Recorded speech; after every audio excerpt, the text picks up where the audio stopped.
When a landowner dies without heirs and no will, the landowner's property escheats to the state where the property is located, which means that the state takes ownership of the property. The policy of escheat ensures that land doesn't lie abandoned or unused. Hodel versus Irving examined the validity of a law providing that minor land ownership interests within tribal reservations, when split among numerous parties, escheat to the tribe even if the landowner died with a will or living family members. A brief history of tribal landholdings on the Oglala Sioux Reservation provides context for this case. Congressional allotment policies during the late 1800s resulted in much of the Sioux Reservation being held in trust by the federal government, even on behalf of individual landowners.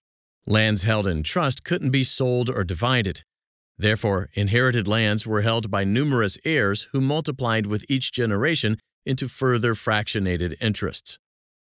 In an effort to address the fractionated land interests, Congress passed the Indian Land Consolidation Act of 1983.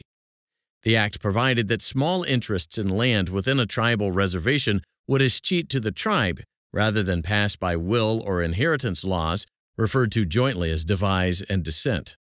For inherited interests of less than 2% of the total acreage and yielding less than $100 profit per year, the land would revert to tribal ownership rather than passing through devise or descent. Oglala Sioux tribal members Mary Irving, Patrick Pumpkinseed, and Eileen Bissonette had tribal relatives who passed away in 1983. Each expected to inherit a small interest, shared with others, in the land owned by their ancestors.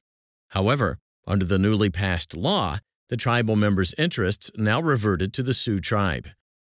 The tribal members brought a lawsuit against the Secretary of the Interior, Donald Hodel, alleging that the Indian Land Consolidation Act violated the Fifth Amendment of the Constitution by taking property without just compensation.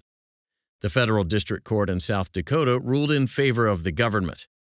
The Eighth Circuit Court of Appeals reversed, holding that the deceased landowner's constitutional right to pass property by devise and descent had been violated by the act. The United States Supreme Court granted cert.